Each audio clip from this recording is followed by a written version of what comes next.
الحمد لله وحده والصلاة والسلام على من لا نبي بعده ولا رسول بعده وهو خاتم النبيين. أما بعد فأعوذ بالله من الشيطان الرجيم. بسم الله الرحمن الرحيم. وأحسنوا إن الله يحب المحسنين. إن الله وملائكته يصلون على النبي يا أيها الذين آمنوا صلوا عليه وسلموا تسليما.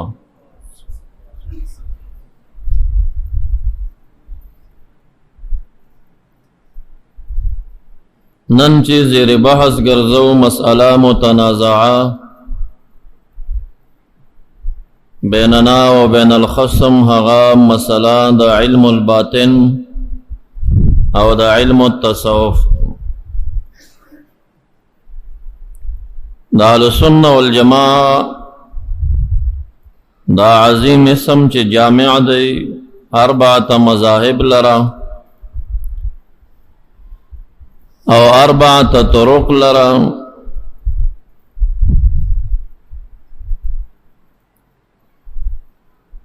د دې چې څومره مخالفین دي که پار نوم باندې یادېږي هغوی خاصتا اهل حدیث او غیر مقلدین عرب عجم کې د دې پرچار کوي چې جماعات د صوفیو د اهل سنت والجماعه نه دي.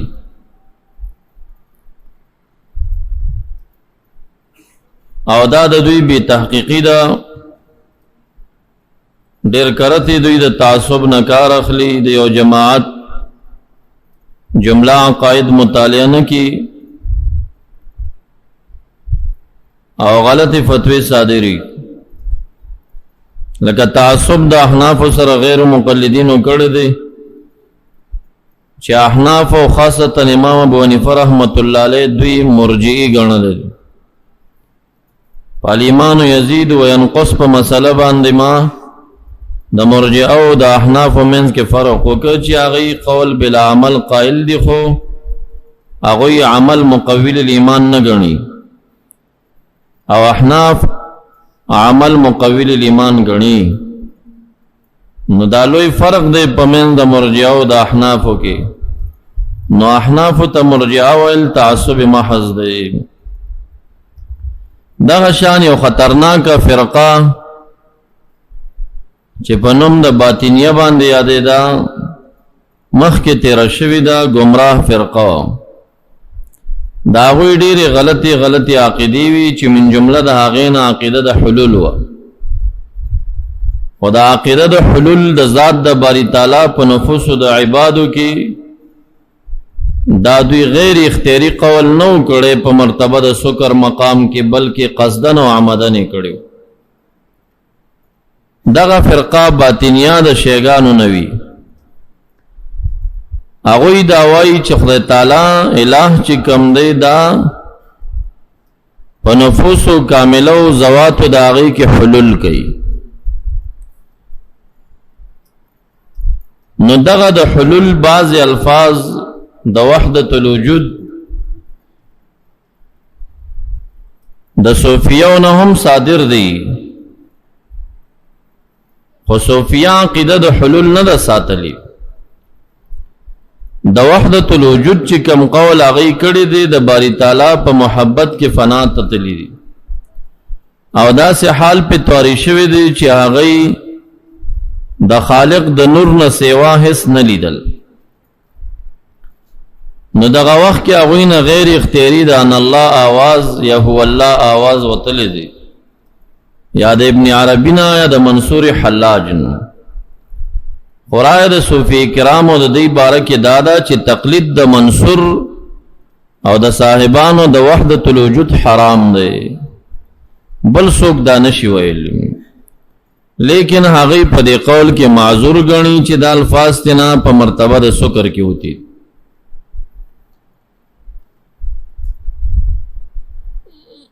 دا سیو چې صاحبان د وحدت الوجود د صوفیاونا هغه وجود حقیقی غیر الله لره نه مني. د لا اله الا الله ورد کړي ډیر زیات، پدې کې تصور د معنا د لا موجود الا الله کړي. لا موجود الا الله، لا موجود الا الله، پدې سری سری سری حتی کې د ورځې 1,00,000 کرت صد پاسا دا ورد کوي. دوی دی ته پکې ورسیږي یو وخت کې فنا ته چې دا څومره اشیاء خارج کې موجود دي په لا موجوده کې دا ټول نفي دي، ته وجود نفي چې دا نشته، حقیقي وجود د ذات الله تعالی. نو ګوره صاحبان د وحدت الوجود د حلول خو قائل نشو کنه، هغه خو داسې نه وایي چې خالق په ذات د انسان کې دی کنه، حلول یې کړی دی. صاحبان د وحدت الوجود خالق لرا وجود حقیقی ثابت کو، او دا نور اشیاء چې دي ته وجود ذلی ثابت کو. دا ذلال د باری تعالی دا خلق د صفاتو ګرځول، او د لا اله الا الله د لا موجود الا الله په تفسیر سره دوی د مخلوق نه داسې حد ته ورسېدل چې څه نه ښکارېدل، دوی فنا ته لاړ. نو دا قول یو، نو دا قول غیر اختیاری دوی نه وته دی، خپل معذور دی، خو تقلید حرام دی. صوفیم په دې قول کوي، علماء په دې قول. هر چې باطنیه فرقه واغی قائلین د حلول د ذات د باری تعالی او په نفوسو د عبادو د اشیاء، ناغه خو سوچ بت پرستو کنه، هغه خو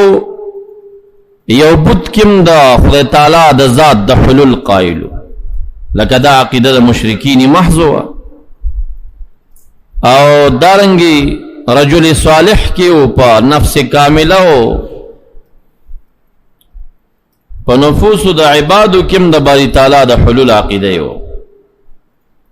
ندا باطنیو غلط فرقت رشوی دا عدم تحقیق نا پا اقوالو دا باطنیو کی ډیرو خلقو تعصبو کا، او اقوال دا صوفیو پا اقوال دا باطنیو بانی قیاس. باطنیه خو گمراه دي، نو دوی وی چې صوفیم گمراه دي. نو دا مسله مونږ زری بحث کا چې دا ډیر زیات تعصب شوی دی د صوفیاو سره، او زمونږ د حنفی علماو نم د ګلی په شکل دا وایو چې دا کم حنفیان دي، اهل سنت دي، دا مدرسین علما خو د تصوف نه لري پاتې شوي، په حلقه د بیعت د یو شیخ کې نه دی راګیر، هغه به صوفیه گمراه نه غني، گمراه کونی نه غني. خلاقل دمر یو نظر ورته ساتي چې دا شیخان محض په درجه د استحباب کې لګیا دي. دوی صاحبان د علم خاص نه غني، علم باطن ته علم نه وای، او یوازې علم ظاهر علم غني، او خپل علماء د ظاهر چې لا حصه لهم من علم الباطن ځانونه وارثان د محمد عربي ګرځي، او پیرانو ته وارثان د نبی اسلام نظر نه ساتي. نو موږ دا مسله زری بحث کړه چې یو تعصب د غیر مقلدین او منکرینو چې دا ادوال مدل ګڼلی من الباطنیه ګڼلی، دا فرق شي چې صوفیه او باطنیه کې فرق دی. باطنیه گمراه فرقه دا، صوفیه چې کم دی اهل د تحقیق دی، اهل د معرفت دی، اهل د سر دی، اهل د علم باطن او د علم الطریقت دی، او صاحبان د حقیقت دی. او دویم هغه علما چې هغه د تصوف نه لري پاتې شوي، اگر که په عقیده او په عمل جوړ دی، یا هغه طالبان چې د هغه د اقوال نظر اثر دی، هغه ته دا واضح کو چې دغه علم یو نه دی، چې دا کم خلکو کې معروف ده چې روزه مدرسې ته علم کوو چې علم الظاهر دی او علم الشریعه دی، همدا علم دی، ګینه بل علم نشته. نه نصوص په دې مونږه پیش کو چې العلم علمان، علمنا دو دي، یو علم اللسانی دی، بل علم القلبی دی. علم اللسانی حجت الله عز وجل علی العباد، او علم قلبی فذاک علم نافع. دغه ذکر مونږه اقوال د محدثین او مفسرین او د فقها ولټو چې هغه علم نافع چاته وي او علم لسانی چاته وي. نو تاسو ته ما ډیر تکلیف کړی دی. زمونږه یو استاد ګران قدر چې کله به تلخیص مونږ ور سره ویل او سبق به آسانو نو ویل به چې طالبانو حلوا شریفه ده، حلوا شریف غاښونه هم نه غواړي خوړل کېږي، وایي داسې اسانه سبق. نو ما دومره درته تکلیف ایستلی دی، اگر که زه بېګا یوې بجې باندې ما آرام کړی دی، د دې نه چې دا مسله ډېره اوږده وه او دې ته مه ګورئ چې دا په دوه ورقاتو کې یعنی څلورو صفحاتو کې راغونډه ده، خو صفحه تر صفحې فرق لري که نه، صفحه تر صفحې فرق لري. که دا تاسې د عام رسایلو صفحاتو ته واړوئ او خط پې لږ ورغټ کوئ نو دا بیا د 15-20 صفحاتو نه موړي. خو ما خپل کمال اوسه کړی دی، را خلاصه کړي مې دي او ختم داسې خط دی چې انشاءالله لیدلی کېږي او لوستلی کېږي. مسله د علم التصوف چند مباحثو لره موږ مشتمله ګرځولې ده چې مبحث اول په تعریف د علم التصوف کې. د علم التصوف تعریف څه علما دي تقایل دي چې دی لره الفاظ جامعی کلیه مانعه نشته. دسی تعریف د علم تصوف نشي کېدی لکه د نور علومو چې خلکو کړي تعریف جامع مانع. د هغې وجه دا ده چې د علم تصوف لره علماو د دې په معنون او مقصد ډېرې زیاتې خبرې کړي چې دا عبارت د څه شي نه. نو څومره تعریفونه چې اوس ما دلته تاسو ته ذکر کړي دا رسومات دي، رسومات.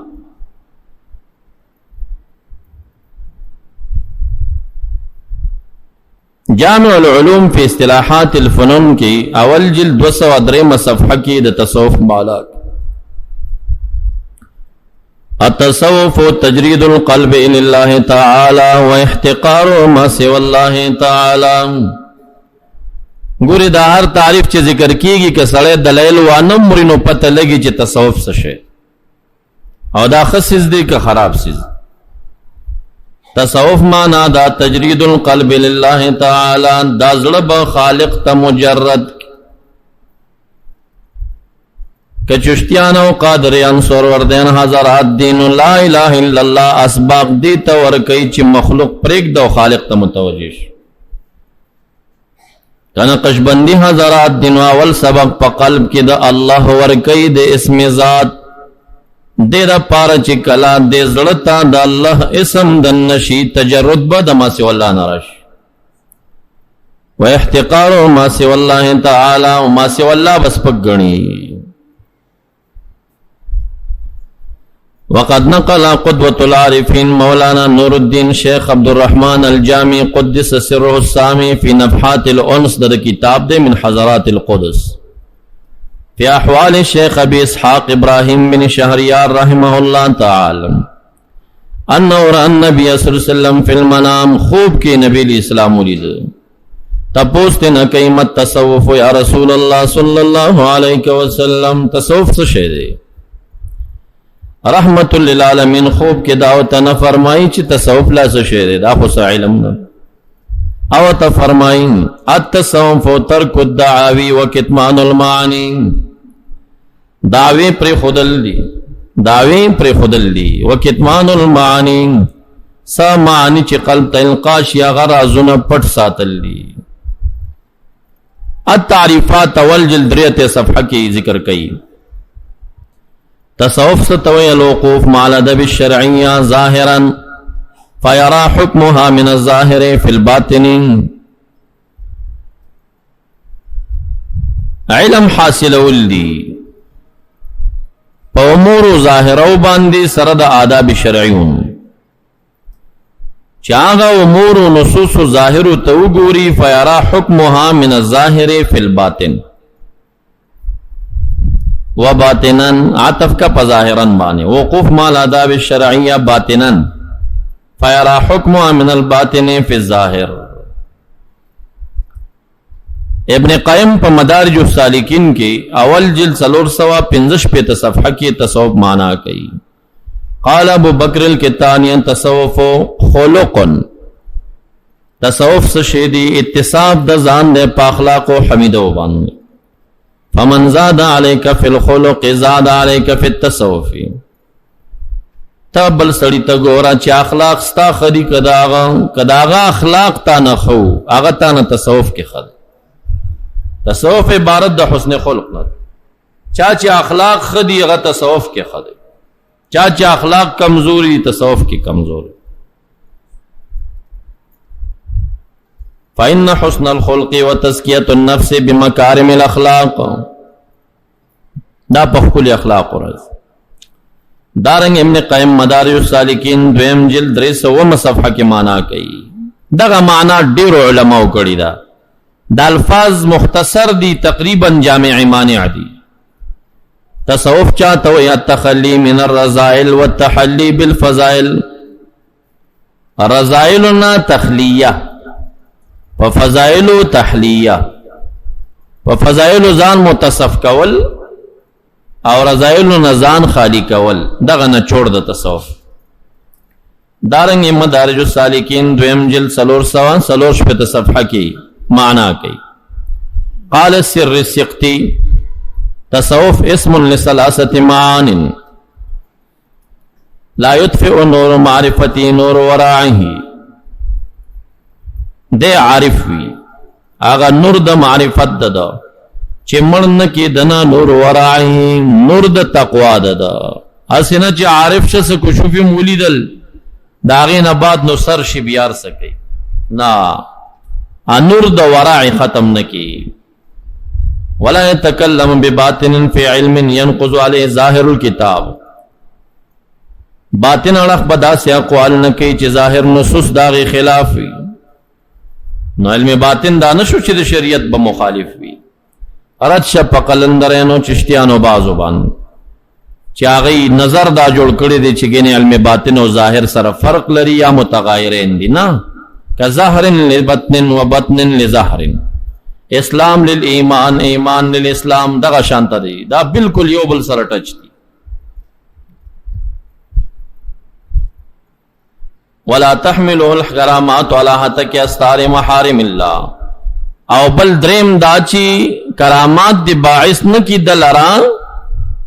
په استار او د محارم الله باندې اسنه چې هغه کې بیان اور وردن نشه پر دی اوچته نه کی چند کرامات وګوري او بیا ځان د تکلیف نه وباسي چې ګینه زه مکلف بشریعت نه ما. دارنګ مدارج السالکین دریم جل یوصل یوته صفحہ کې سئل محمد بن علی القصاب استاذ الجنید البغدادی عن التصوف اگر جواب ورکا اخلاق کریمہ ظہرت فی زمان کریم مع قوم کرام تصوف اخلاقی کریمہ توائی چې په خپل ټیمونو کې راخکار شي د قوم کرام سرا اخلاق کریمه د قوم کرام سرا په هر وخت او خټم کې کول دا تصوف دی. قوم کرام هغه سالکین دي حضرات چې نیتونه خپلي. حلیۃ الاولیاء دا کتاب د امام ابو نعیم الحافظ الاصفهانی چې د خپل سند لري لس جلد په تصوف لیکل داول نه تر اخره پوریم دا ثابتې چې دا څومره صحابه تیر شوي دا ټول صوفیو جدا خبره چې طرز او طریق د چا به ریاضات او په دشتو کې به اوسېدلو یا به سو په صوفیه ټول تصوف چې د سنه عبارت دی نو یو صحابیم داغې نه بهر نو. امام غزالی رحمت الله علیه یا علوم الدین مقدمه هم زیاته پدې لګولې ده چې دا څومره فقها دي محدثین دي دا صوفیه تیر شوي.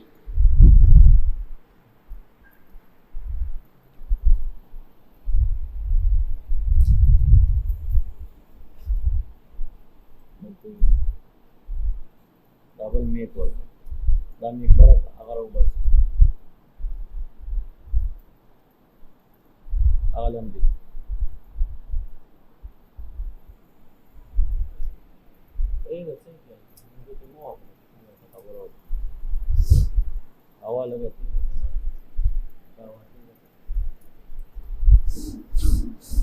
نو بس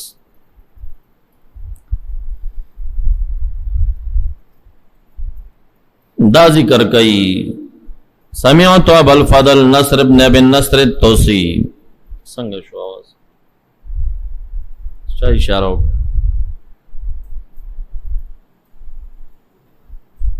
دا کوم ځای نه بندي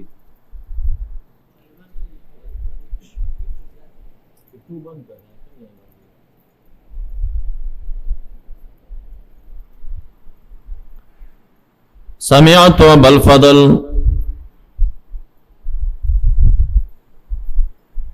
نصر ابن ابي نصر التوسي صحیح شو يقول سمعت ابا بكر ابن المساقف يقول سألت الجنيد ابن محمد البغدادي عن التصوف اغا جواب راك الخروج عن كل خلق دني والدخول في كل خلق سني دا هر رزیل و بیکارا خوی نوتل او پا هر خیستا بیش قیمت خوی کی دن نکیدل سمعت ابا الفضل التوسی يقول سمعت ابا الحسن الفرغاني يقول سألت ابا بکر الشبلی صدا علامد عارف اغویل صدره مشروح وقلبه مجروح شرح صدر بلری زلبی زخمی زخمی وی ما ویل دا خو علامد عارف چاہتا ویم شبلی رحمت اللہ علیہ والعارف الذي عرف الله عز وجل وعرف مراد الله عز وجل في افعاله وعمل بما امر الله واعرض عما نهى الله ودعا عباد الله الى الله عز وجل ما ویل دا خو عارف شو فمن الصوفین فقال من صفا قلبو چاچ زړی صفاوی تسمیه د صوفی په صوفی باندې قول راجح داده چې دا زمانه د تابعینو کې دا تسمیه خورش زمانه د صحابه کرامو کې دا علم مسما بعلم الاخلاص علم الاخلاص وعلم الاحسان دین تعبیر په احسان او په اخلاص کې ده زمانه د تابعینو کې دا مسما شه په تصوف ولی زکه مسماشه په تصوف چې دغلتا دا صوفیه چې دوی استعمال د جامو د صوف کول نو صوفی معنا متلبس په لباس د صوف باندې دوري هغه دور سره صوفیه بسم داسیو چې یو زړه جامه پیوندی د خلکو نه لري په دشتو کې استوګنا دا د دې په زندگی و اوسم داسی بازی فقراشتدی چاغی پا سبیلی دا ریاضات و باندی تسکیه دا نفوسو کئی ندے مانا دا کئی صوفی من صفا قلب و زلی صفاوی وسلک طریق المصطفیٰ صلی اللہ علیہ وسلم ورمت دنیا خلف القفان دنیا شاتوشتی وی دا اعتراضات ذهن ترازی چې الګه صوفیه خوس په دې صفات ټول ندی برابر نو هغه اعتراض یوازې په دې مکو همدا دیګو همدا شلغم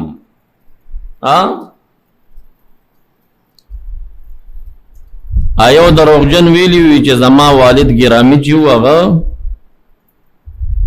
د انګورو تاک کرلیو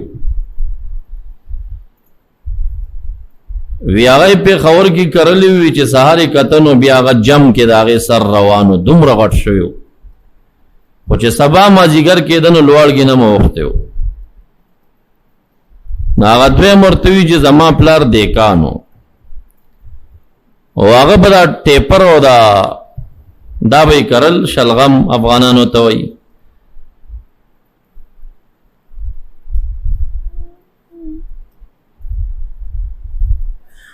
نو آیو ورته دا ویلو چې زما پلار دیګ جوړ کړیو نو هغه لوارو زه یو ځل پکې ورکوشم پکې ورک شوی و ما بیا ته راخته نه شوم نو دوی متوی چې زما پلار زمیدارو نو هغه ټیپر کرلیو یو ځل زورلم ډیر غټو مې ورګه تیرا تاویګم خو سار نه تیروان شوم مازیګر پورې دی بل اړخته تیرا ورسېدم ډیر غټو او غونډي و پر ختم نشوم دومره غټ ناغه ورته دومره دروغ مو وای مړه دومره دروغ سو کوي ویوم دا دی کوم دا شلغم استا دیک چې پدې ټیپر ډک نشي دا چتړ کی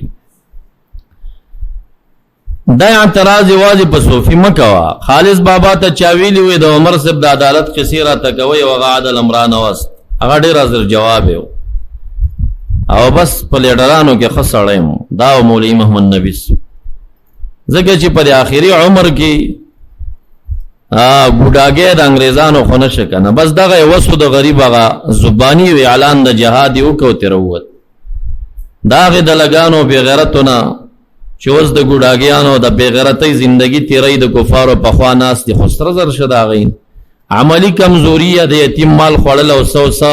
دا د هر لیډر نشوي دی الله دې مغفرت ورته وکړي دا چې هر قومندان هغه نه کیږي د دې وجنه احادیثو کې دی کارونو توړندېوالی نه من راغلی ځان به ولسوالۍ او ولایت او وزارت او دې ته نه پیش کې که چېرته بل چا د خوا نه درکړې شوه او د امیر د خوا نه بیا د خدای تعالی د اړخ نه فرشتي په معاونت کې راشي جدا خبره ده او چې چا خپله ځان ور وړاندې که نو رب کریم ورته د هغې د خوا نه فیصله دا راشي چې زما معاونت در نه سلب دی په خپل معاونت یې چلوه نو هغه ته چاوي چې د عمر صاحب قصې کوي او سعاد المرانه وس نو هغه ورته وي چې تاسو هغه صحابه شئ موږ مغه عمر یو تاسو نه کوم هغه صحابه یې چې اوس موږ نه هغه د عمر صاحب عدالت غواړئ که نه خبره دا ده چې صوفیو باندې به دا شوبه کېږي چې هلکه دا خو داسې نه دي اول خو خواص د صوفیو دې زمن کې چې موږ خپل مشایخو ته ګورو چې څه دوی ذکر کړي همدغسې دي او که ټول نه دي نو دا شان بیا په علم ظاهر هم دا اعتراضونه وکړه نو علم ظاهر علما دي کومه داسې په شریعت باندې ټول پابند دي او د جزیاتو د شریعت خیال یې ساتلی دی دا خو هر اړخ کمزوري ده په قراو کې هم دا په علماو کې هم دا په صوفیو کې به هم وي خو دې زمانې موافق چې دی نسبتا غیر صوفي نه صوفي بیا ښه وي نو دی ډېر ښه شبلی رحمت الله علیه عجیبه عبارات وایي نو ما ورته چې خلفا ورمت دنیا خلف القفا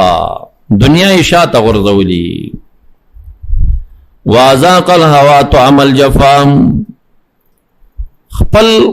هوا ته د جفا طعم ورسکلی یعنی د هوا تابع نه د هغې څه ظلم کوي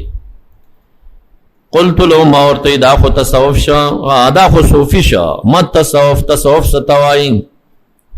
قال التألف والتطرف والإعراض عن التکلف یو خو تألف دی چې خلق ځان ته نږدې کول دي دا یې سولفت دی بل تطرف دی ځان ته والی دی د اهل دنیا شاهانو دینا بل اعراض دی د تکلف نه تکلفات بنه کوي ما ورته تصوف دا معنا دی کې نورم لګا زیاتوالی راته وکړه مت تصوف قال تسلیم تصفیت القلوب لعلام الغیوب صفائی د زړه علام الغیوب ته سپارل دي ما ویله احسن من هذا مت تصوف فقال تعظیم امر الله وشفقت العباد الله ما ورته احسن من هذا من الصوفي قال من صفا من القدر چې د قدراتونه پاک وي وامتلأ من الفکر تفکرات فی اسماء الله هغه کوي وتساوي عنده الذهب والمدر د پنسبان لوټا او سره زر یو شان وي وسمعت بالفضل نصر بن ابي النصر يقول سمعت علي بن محمد المصري يقول سئل سر السقطي عن التصوف اغوال تصوف خلق کریم يخرج الكريم الى قوم كرام خ اخلاق قوم کرام تخکار کول سمعت ابا حمام عبد الرحمن بن مجيب الصوفي وسئل عن الصوفي فقال صوفی سوک دے لنفسه ذابحا خپل نفس لرا لالون کے دے ولی هواه فازحا خپل خواہشات اغیلر شرمون کے دے ولی عدوه جارحا ولی الخلق ناسحا خلق تنسیتون کئی او دائم الوجل ہمیشہ ریدن کے یحکم العمل ویبعد العمل وقدو سوچن لریوی ویسد الخلل وحزنه صنع کاروبار د غم وی عیشه قناع زندگی د قناعت وی په حق سر عارف وی وعلى الباب عاکف باب عاکف مانا خپل کور کې معتکف وی سیار نوی او د خلکو سره خلطیات نه لري معجم وسیط د لغتو کتاب اول جلد 529 کې د صوفی معنا کوي صوفی چاہتا ہوں من یتبع طریقت التصوف والعارف بالتصوف واشهر الاراء في تسميته چې صوفي ولي وي انه سمي بذلك لانه يفضل لبس الصوفي دوی بدا بهتر ګڼلا.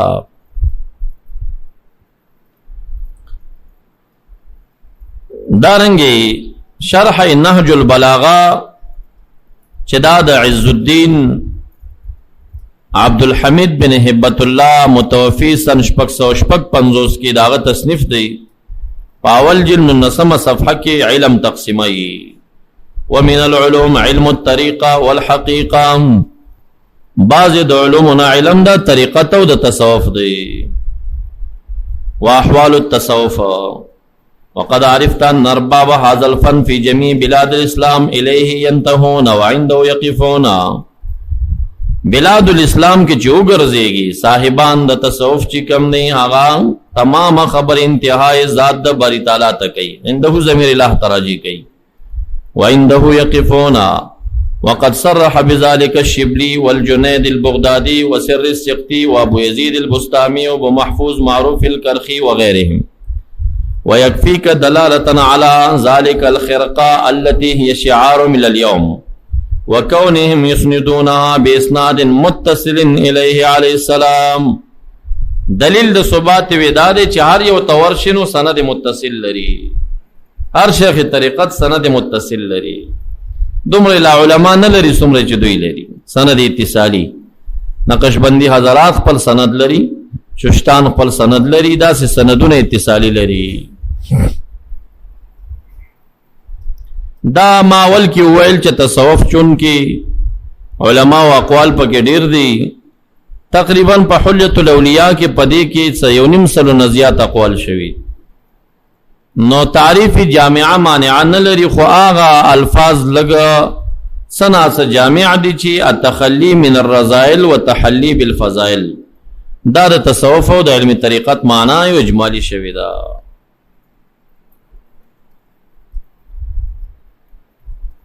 مبحث ثانی استدلالات من القرآن الكریم پا مسئلہ دا علم الطریقہ و تصوف پان.